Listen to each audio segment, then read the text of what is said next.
What is up, everybody? My name is Blob and welcome back to another video by myself on the channel. You can see here the lodge has had a bit of a festive facelift, and later in the video I'll be showing you how I go about doing my decorating for these sort of times of year and such like thing.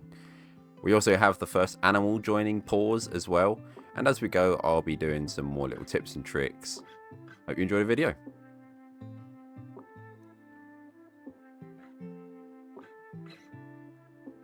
What is up, guys? We're just going to be showing you a little plan here that I'm going to be doing with the entrance. On the left hand side we're going to have the gift shop, on the right hand side we'll have sort of the reception and admissions area, but this is something we'll be tackling at a later date once the new DLC drops on Wednesday. So really excited to get into that with the new gift shop changes in the update. Another thing to worth mentioning is that with the DLC there are no more big cats, so that is a bit of a sad thing, but at the end of the day we are definitely going to be putting the swan in, so fret not. In the background here you can see me doing the start of the habitat that is going to be for our first animal that we place in the sanctuary. Funny story behind this actually, I started a poll on Twitter basically asking what we would think should be the first animal into the sanctuary. And for about 20 hours of the 24-hour period that I let the poll run for, the cheetah was in front. And at some points it was in front by quite a mile. And then obviously when the poll expired, this is how it ended up looking. Caracal actually won, which was something that surprised me, but unfortunately we are not going to be taking on the advice of this poll on this occasion, purely because I'd already started building this cheetah habitat by the time that those results had come through, just because I genuinely thought that the cheetah was going to be winning it. So shame on me, I apologize. I will not make the same mistake again. I will let the whole 24-hour period go through. If you want to vote on any more polls in future, I'll be putting them all on Twitter, so make sure you go over there and follow me if you want to be involved with any of the contributions toward this sanctuary. In the background here you just see me making a small little fence design. I'm using this asset off of the workshop of the person just to get an idea of the scale. I know when I first started playing this game I used to build railings and sort of barriers, only to realize that when you go down into the first person cam that the barrier is literally just straight in front of you and blocking your view. So I highly encourage you to sort of use little pieces like these just to help you get an idea of the scale. This canyon bit was sort of one of the main vista points that I wanted to use for this habitat, which is why you see me decorating a little bit just now. It's sort of just going to be this like sunken down crevice bit with some rocks and foliage in. On the left side where I'm currently decorating is going to be where the cheetahs are going to be kept, and then on the other side is where we're going to have like a pond slash lake, and that will be where I put the mute swans when they come into the DLC. While on topic of the DLC, I'm really happy with it. I know a lot of people are obviously upset with it and they're giving it a lot of hate, but at this stage I really just feel like we should be grateful that Frontier is still offering support for this game. It's got a hell of a lot more DLC than what Planet Coaster had, and what needs to be remembered at the end of the day is that a lot of these people that are upset are people that potentially wanted animals for the Americas, and this is obviously like a Eurasian pack, so not every pack that Frontier release is going to be a hit with every single part of the player base, because there's such a diverse want and need for different things for different corners of the globe and what people want. So I think it's really difficult to have a pack where it's going to be well received in such a high volume, unfortunately, but it is what it is. I'm excited for the swan. The swans are going to be in here, even though this is going to be a big cat sanctuary, so it is what it is, and I'm really happy and looking forward to it. I made a simple fence design in the background of this video, literally just using mesh, some marquee beam pieces as well. And then a little tip is that for barbed wire on top, I tend to use I can't remember what piece it's called, but when you go to lights, I think it's like in the first or second row, and it basically, just to remember to turn them off if you're going to use them, because there's nothing more infuriating than when you turn your zoo to nighttime and the top of your fence just decides to light up because you've been stupid and not turned off the lights. That totally hasn't happened to me a few times. Just doing a little bit more terrain work here. I'm not really quite sure why I bothered with this, because it does end up changing, or it will end up changing when I end up putting the mute swans into their little lake area. Just some little details for some logs as well here. These cork trees and logs are some of my favorite pieces to use on a regular basis as well. So, but again, it's the same sort of foliage palette: saltworts, custard trees, that sort of thing, and some ash trees. And then just lining it off with some there's quite a bit of rock work here actually, which is something I've not done too much of leading up to this point. On the left here we are going to have a little viewing area just a little path coming off with a human roundabout. I think I'm just going to keep calling them that from now on. And then we add a curb to it as well. Put this metal fence going around here, and then we have like a glass viewing bit as well with these pillars either side of it. This is something I used in an old lynx habitat, and I really liked how it looked, so I decided to carry it on into this habitat for this part as well. And then we'll have like to the left of this is where the cheetahs are going to sort of go into. It's going to be their sheltered area, but a disclaimer, it's not going to be staying. I built it, I hate it, it's not going to be staying. I'm going to be redoing that for sure, but for the purposes of just finishing a habitat for this video, I decided we'll just keep it. But like I say, I think around about episode 5, we'll do an episode 5.5 where we'll have like a maintenance episode, and I'll go through everything that I've changed based on feedback or things that I've just sort of retrospectively looked at and decided, no, this isn't for me, it's not how it looks, and I've changed it. So we're coming up to that time again where I start mass placing foliage. So you can see this hill in the background, and then I switch my attention over to the actual inside of the habitat. Start using the buffalo grass, just continuing with the terrain work here. But yeah, I start going absolutely mental with the buffalo grass here.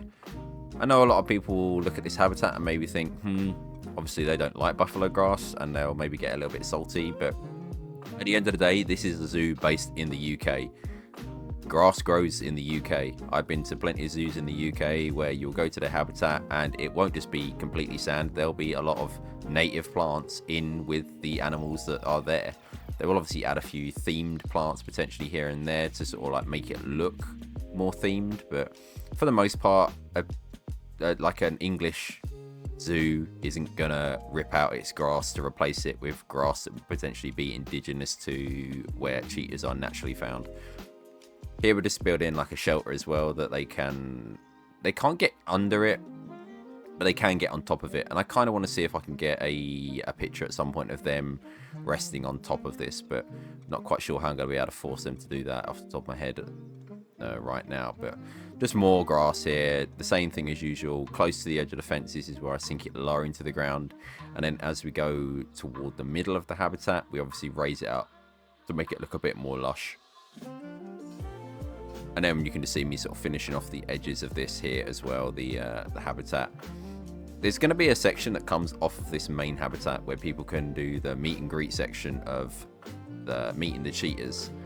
Cheetahs are quite docile in comparison to a lot of the other inhabitants that we're going to be having in this zoo. So I think they're going to be one of the few species that you can do these meet and greets with. But I obviously want to like build a safe space where you can do that and not have to worry about anything going wrong as a guest or as a member of the staff here.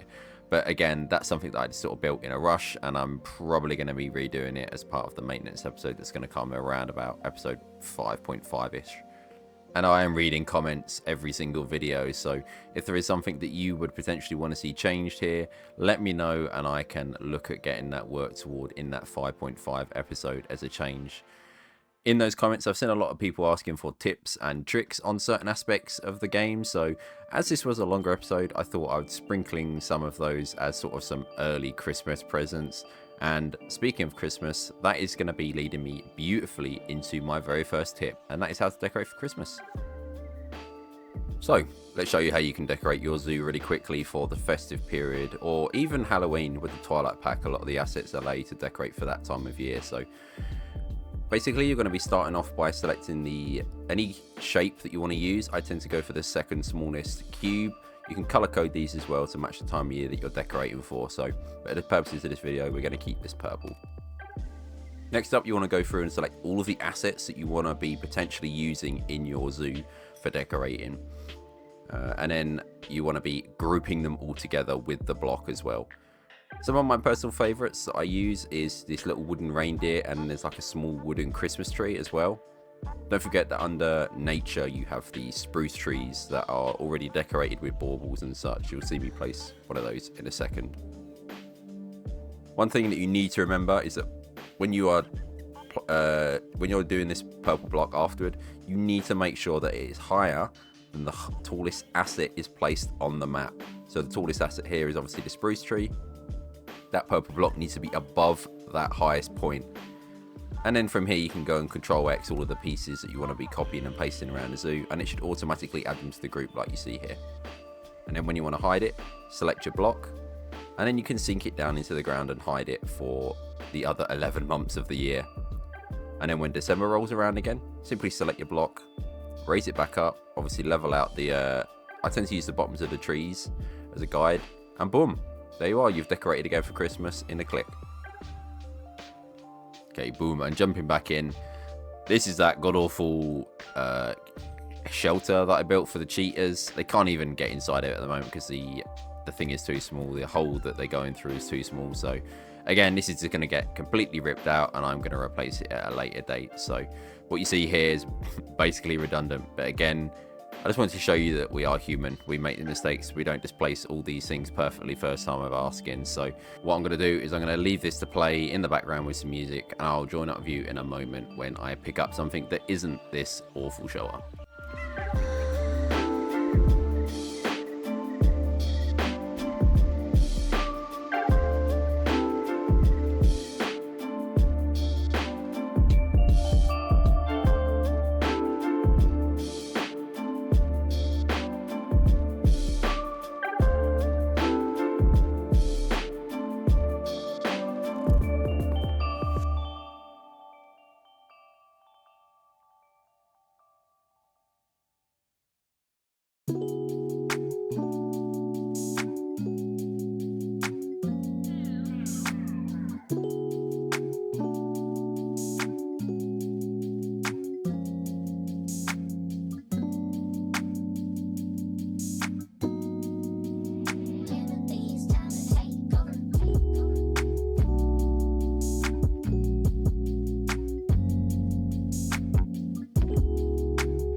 Okay, so here I am after that shelter.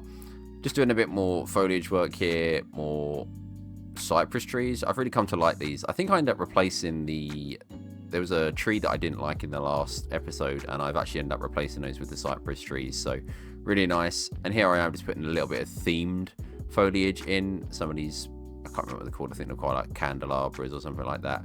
And then a cork tree in the middle here, more drin grass in some areas. And then I'll be moving on to the terrain painting, which moves me on beautifully to my second tip. So Sparrow 838 asked me to go into a little bit more detail about the terrain placing that I sort of do around the place. So I'm going to be doing that for her now. She has a channel. I'll put the link down in the description below, so make sure you go and check out her content. She does an amazing project called True North Sanctuary, so please make sure you do yourself a favour and check it out. The key about terrain painting that I can really give you is, as infuriating it is for covering larger areas, use lower intensities. Sort of 20, 30, 40% tends to be the sweet point that I tend to use. Here you just see me placing basically small bars of each terrain type. And then it's basically about what you think looks good on the eye. Beauty is in the eye of the beholder after all. So on the far right here we've got like the stone pieces, and then basically I'm going to be using the same terrain type to basically blend in with the other one. So I'll use the heavy rock onto the lighter rock, and then I'll use the lighter rock onto the heavy rock as well. And then when I go down to the heavy soil terrain, I'll use the light rock into the heavy soil and the heavy soil into the light rock. I think this gives like a really nice blend as well. A common combination you'll often see me use is the heavy sand and the light sand to mark out a path. Scatter some dark soil in there and then use the light soil to blend that path into what is going to be the edge of the path, and then onto potentially things like grass and the surrounding terrain of that path. So I think it's just worth remembering that this is all subject to your viewpoint. There's no right or wrong answer when doing terrain work. I will admit that the blending can be a bit difficult at times, but I think this just comes with practice. So I highly sort of encourage people to jump into Sandbox and literally just have a little play with these tools. So I hope this helps you out with your endeavors. And here we are. We're just going to be winding down the episode now here. I'm going to be moving on to the terrain painting, using the sand in sort of heavy traffic areas for the cheetahs, and then using the other terrain paints just in amongst where the buffalo grass is all placed, using the blending techniques I've literally just explained in this previous segment. But like I say, I'm going to be winding down the episode here. This is just going to be me placing foliage and then building a meet and greet section at the other side of the habitat.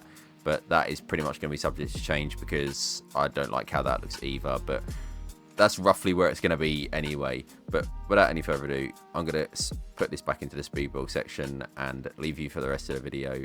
Thank you very much for being here. Thank you for watching and all the love and support. And I'll catch you all next time. Peace out. Bye-bye.